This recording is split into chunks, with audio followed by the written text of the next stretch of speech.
ఏమొద్దు రా పోదాం ఇందు. దీనికి తల్లి తండ్రి చచ్చిపోయినా పొగరేం తగ్గలేదు. అది కాదత్త, ఈ టైంలో ఎక్కడ పోతాం అత్త? ఎక్కడికన్నా పోవాల్సిందే. నా వ్యవస్థలు వచ్చి పడినారే. ఉన్నీలే అక్క. ఏంది ఇన్ని మాటలన్నా పోలేదే? అవును, రాత్రి ఉంది కదా, అది దాని మొకాటు కొడదాం.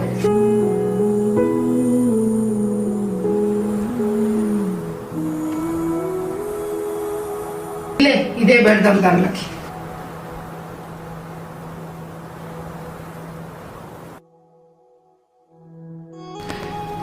ఎక్కడికి పోయినారు? పోయినారా? చీడా పోయిందిలే.